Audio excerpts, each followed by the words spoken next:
जय हिंद। तो कैसे आप लोग? श्रेया जीएस विजन में आप सभी का स्वागत है।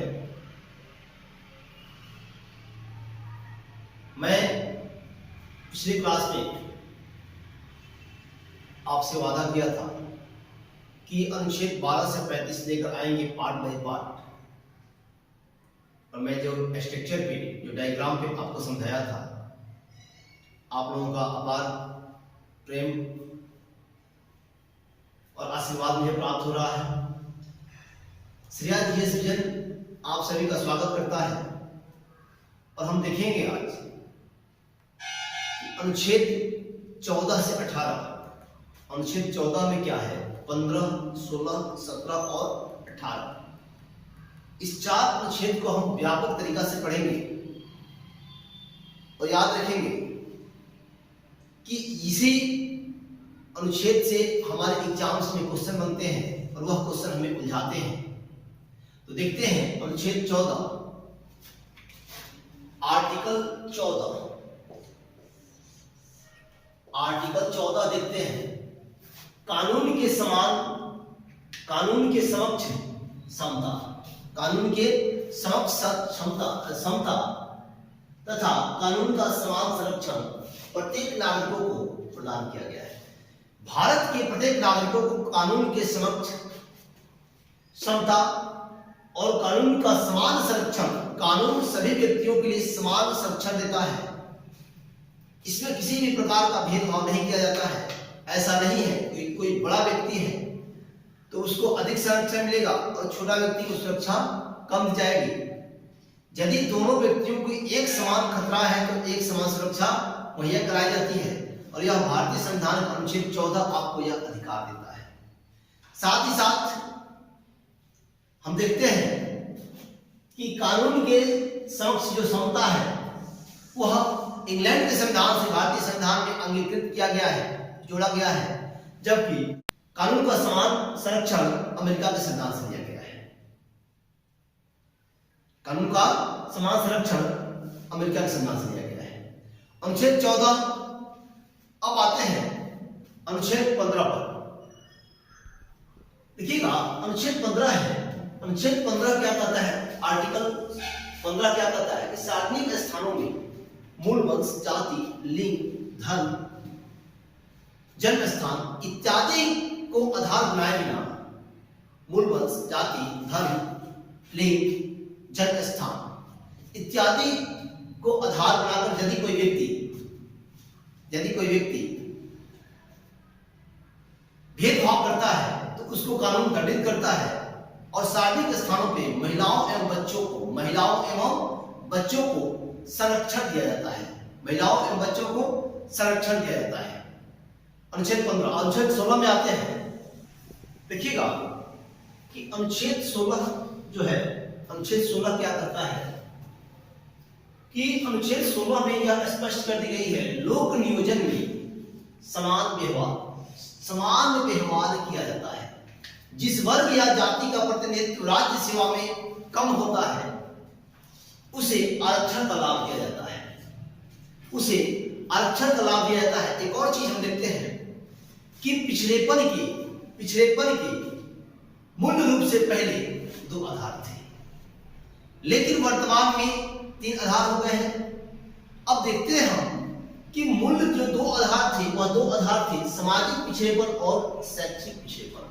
सामाजिक और, यहां देखिएगा, सामाजिक और शैक्षिक पिछड़ेपन 2 ही आधार थे, लेकिन वर्तमान में 3 आधार हो गए हैं। अब आर्थिक पिछड़ेपन पे करेंगे विस्तार से चर्चा। थोड़ा सा ऊपर चर्चा करते हैं कि सामाजिक और शैक्षिक पिछड़ेपन। देखिएगा कि सबसे पहले पिछड़ेपन का आधार, पिछड़े वर्ग को आरक्षण देने के लिए पिछड़ेपन का आधार ज्ञात करने के लिए काका कालेलकर कमेटी का गठन किया गया। काका कालेलकर कमेटी ने अपने मार्ग से भटक गया और वह जिस काम के लिए कमेटी का गठन हुआ था वह कमेटी अपना काम नहीं कर पाई। फिर देखते हैं कि 1978 में मोरारजी देसाई की सरकार में मंडल कमीशन आता है, और मंडल कमीशन देखिएगा कि मंडल कमीशन का गठन होता है। मंडल कमीशन 1979 में अपना रिपोर्ट प्रस्तुत करता है। और देखिएगा बाबू कि उसी समय सामाजिक और शैक्षिक आधार पर आरक्षण का लाभ दिया गया, आरक्षण का लाभ दिया गया। मंडल कमीशन को पीवी नरसिम्हा राव की सरकार ने, देखिएगा पीवी नरसिम्हा राव की सरकार ने, पीवी नरसिम्हा राव की सरकार ने क्रियान्वित किया और इसी आधार पर केंद्र में ओबीसी को 27% आरक्षण का लाभ दिया गया। मंडल कमीशन देश के अंदर 3743 ओबीसी जातियों का पहचान किया था। ओबीसी के अंतर्गत मंडल कमीशन 3743, फिर एक बार ओबीसी के अंतर्गत मंडल कमीशन, जिस मंडल आयोग को मोरारजी देसाई की सरकार ने लाई थी 1978 में, मंडल कमीशन 1979 में अपना रिपोर्ट प्रस्तुत करता है और मंडल कमीशन 3743 जातियों का पहचान किया ओबीसी के अंतर्गत। और उस मंडल कमीशन को पीवी नरसिम्हा राव की सरकार ने केंद्र में क्रियान्वित किया, लागू किया। और याद रखिएगा कि ओबीसी को 27% आरक्षण दिया जाता है मंडल कमीशन के अंतर्गत। अब देखते हैं कि सामाजिक पिछड़ेपन और शैक्षिक पिछड़ेपन, साथ ही साथ नरेंद्र मोदी की सरकार ने एक नया पिछड़ेपन का आधार बनाया, वह तीसरा आधार है आर्थिक पिछड़ेपन। देखिएगा कि इनसे पहले बहुत राज्य सरकारों ने आर्थिक आधार पर गरीब सवर्णों को आरक्षण देने का प्रयास किया, परंतु सफल नहीं हुए। गुजरात की सरकार कहे या अन्य राज्य की सरकार कहे, लेकिन नरेंद्र मोदी की सरकार ने भारतीय संविधान में संशोधन करके और आर्थिक आधार पे गरीब सवर्णों को ईडब्ल्यूएस के माध्यम से, गरीब सवर्णों को, यानी गरीब स्वर्ण कौन होंगे? ब्राह्मण, राजपूत, आपको भूमिहार, कायस्थ, पठान, शेख, जो स्वर्ण है, इन सभी जातियों में जो आर्थिक रूप से पिछड़े हुए व्यक्ति हैं, इन व्यक्तियों को पूरे 10% आरक्षण का लाभ नरेंद्र मोदी की सरकार ने दिया, जो एक बहुत अच्छा कार्य किया। अब रही बात कि 10% और आर्थिक आधार पे, तो आर्थिक आधार पे जो लाभ दिया गया है वह गरीब सवर्णों को दिया गया है और दिया गया है आपको 10%। तो पिछड़ेपन के वर्तमान में कितने आधार? 3 आधार। कितने आधार? 3 आधार हो गए। अब देखिएगा कि ओबीसी की उस समय 1978 और 79 की यदि हम रिपोर्ट की बात करें तो 3743 जातियां थी। जनसंख्या बढ़ता ही है, अरे बढ़ता है ना, दिन दुगुनी रात चौगुनी बढ़ता है। तो अब आप देख सकते हैं कि यदि 27% आरक्षण था, पीवी नरसिम्हा राव की सरकार ने इसको क्रियान्वित किया। 79 में रिपोर्ट आने के बाद पश्चात यह एक लंबा समय तक टलते गया रिपोर्ट, लेकिन नरसिम्हा राव की सरकार ने इसे क्रियान्वित किया 27% आरक्षण।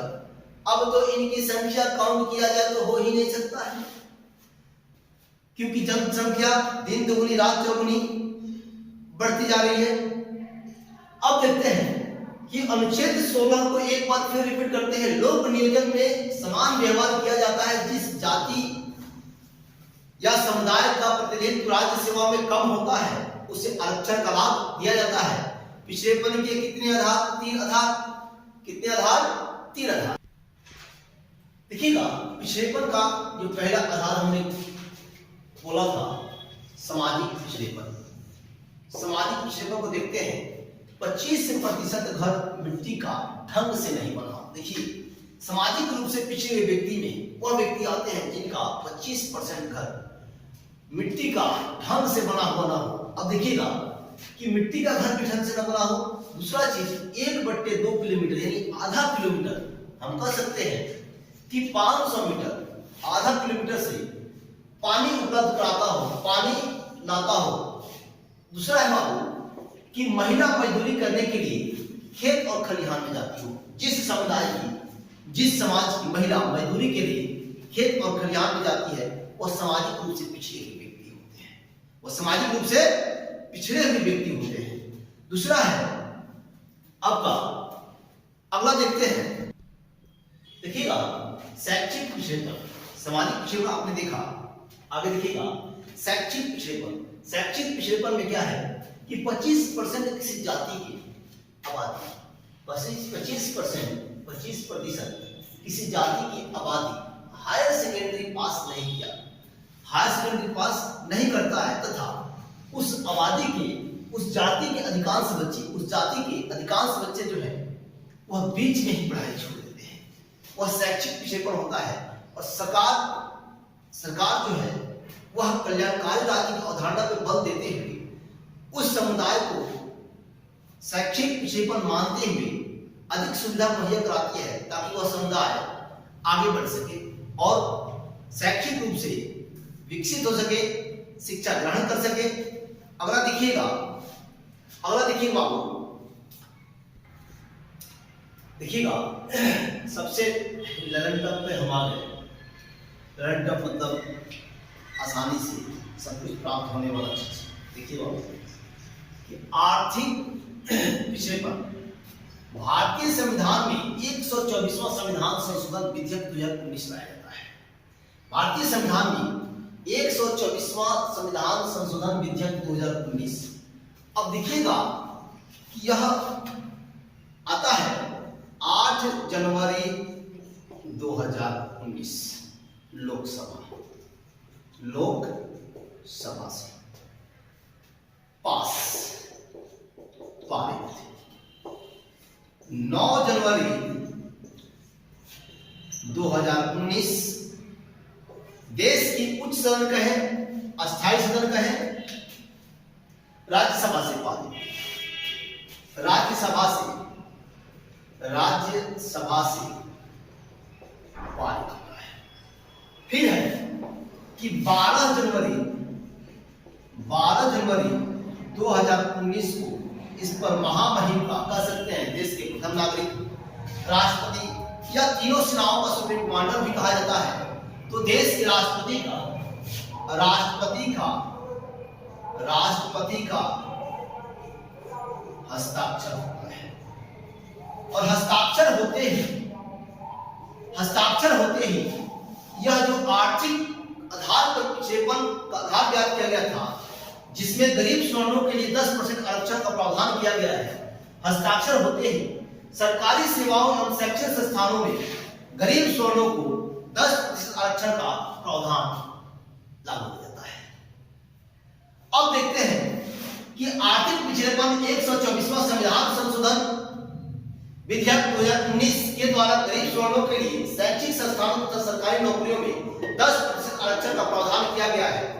यह प्रावधान तब से शुरू होता है कि 8 जनवरी 2019 को लोकसभा में आता है और पारित होता है 9 जनवरी 2019 को।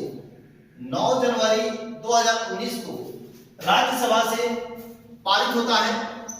12 जनवरी को राष्ट्रपति का सिग्नेचर होता है और तब से यह कानून लागू होता है। देश का वह पहला राज्य जो गरीब सवर्णों के लिए 10% आरक्षण, यहां देखिए, देश का पहला राज्य जो गरीब सवर्णों के लिए 10%, केंद्र ने तो लागू कर दिया, और राज्य की बात आती है 10% आरक्षण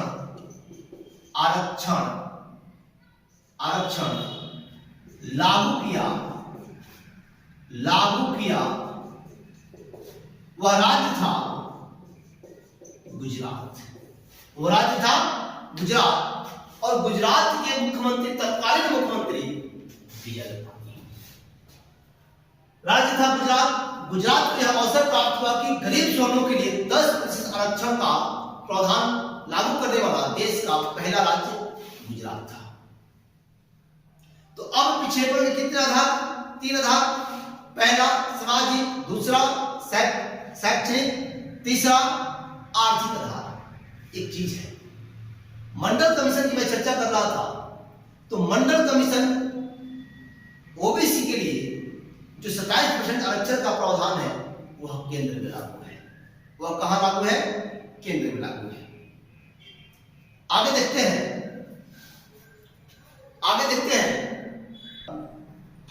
देखिएगा कि एक चीज आता है आरक्षण से संबंधित बालाजी राव के मामले में सर्वोच्च न्यायालय ने बालाजी राव के मामले में सर्वोच्च न्यायालय ने यह निर्णय दिया कि आरक्षण 50% से अधिक नहीं हो सकता है।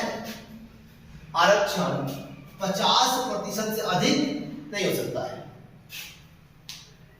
अब आता है कि क्रीमी लेयर जिसके तहत ओबीसी जातियों को आरक्षण दिया गया है 27% का केंद्रीय आरक्षण है।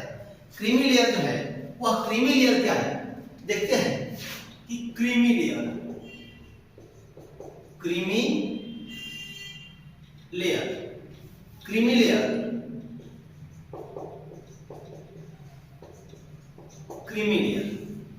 अब क्रीमी लेयर क्या है?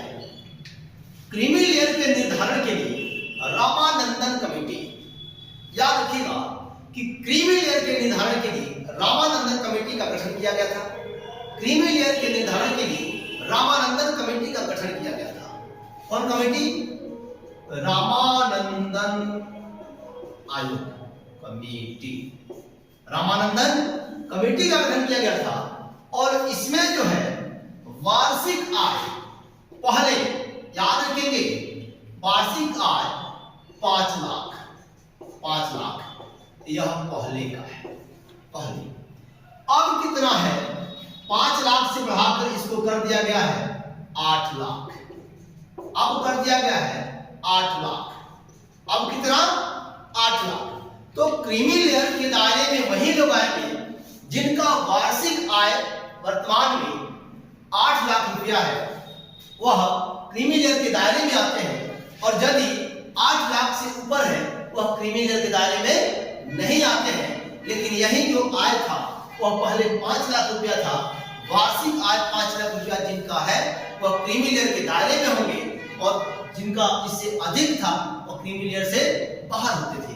देखिए अब कितना है? 8 लाख रुपया है। और क्रीमी लेयर का निर्धारण किस कमेटी के माध्यम से, किस आयोग के माध्यम से? तो एक बार बोले रामानंदन कमेटी के माध्यम से क्रीमी लेयर का निर्धारण किया गया था। आगे देखते हैं, देखिएगा आर्टिकल 17 पे करेंगे चर्चा। आर्टिकल 17 क्या है? सबसे पहले कि छुआछूत, अस्पृश्यता, जिसको हम छुआछूत बोलते हैं। छुआछूत, जात पात भी कर सकते हैं अपनी भाषा में, जात पात कोई दिक्कत नहीं, चलेगा। जात पात, छुआछूत, जात पात, भेदभाव। समाज के अंदर यह एक ऐसी कुरीति जो किसी व्यक्ति को जाति सूचक नाम देकर गाली दिया जाता था, किसी व्यक्तियों को जात के नाम पर बरगलाया जाता था, उससे भेदभाव किया जाता था। तो भारतीय संविधान का अनुच्छेद 17 यह प्रावधान करता है कि इसी के तहत अस्पृश्यता की अंत की गई है। यदि ऐसा आचरण समाज में कोई व्यक्ति करता है तो अरे भैया, ऐसा आचरण कोई अगर करता है तो उसे कानून दंडित करता है। वह व्यक्ति कानून की नजर में गलत होता है और उसे सजा होती है। इसलिए कि भारतीय संविधान का अनुच्छेद 17 अस्पृश्यता का अंत किया गया है, छुआछूत का अंत किया गया है, जात पात का अंत किया गया है। अब आते हैं अनुच्छेद 18 पर। देखिएगा आर्टिकल 18 पे करेंगे हम विस्तार से चर्चा। विस्तार से इसलिए बोलते हैं क्योंकि हम तो आजाद हो गए, लेकिन अंग्रेज कुछ ऐसे उपाधि दिए हुए थे, इस उपाधि को हम ढो रहे थे। तो अब देखते हैं कि भारतीय संविधान का अनुच्छेद 18 के तहत ब्रिटिश सरकार द्वारा दी जाने वाली उपाधि की परंपरा को समाप्त किया गया है। क्या किया गया है? समाप्त किया गया है। साथ ही साथ रक्षा तथा शिक्षा में दी जाने वाली उपाधि को रखा गया है। दूसरा चीज कि यदि कोई भारतीय व्यक्ति विदेशी पुरस्कार को प्राप्त करता है, जैसे आप सुने होंगे कि प्रधानमंत्री ने सियोल शांति पुरस्कार से सम्मानित हुआ था, या अन्य कोई नागरिक को विदेशी कोई पुरस्कार प्राप्त होता है, तो उस पुरस्कार को प्राप्त करने के लिए सबसे पहले भारत की राष्ट्रपति से स्वीकृति लेनी होती है। यदि आप स्वीकृति नहीं लेते हैं तो पुरस्कार प्राप्त नहीं कर सकते। विदाउट परमिशन आप उस पुरस्कार को ग्रहण नहीं कर सकते हैं।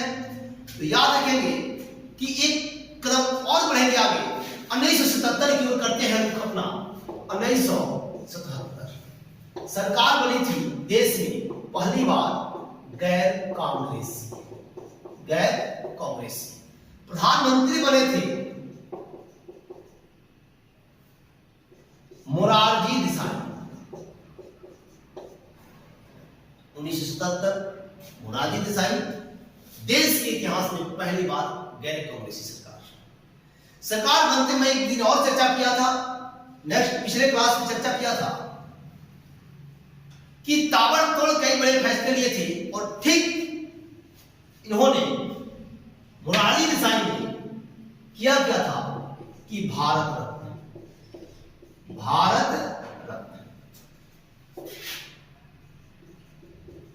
पद्म भूषण,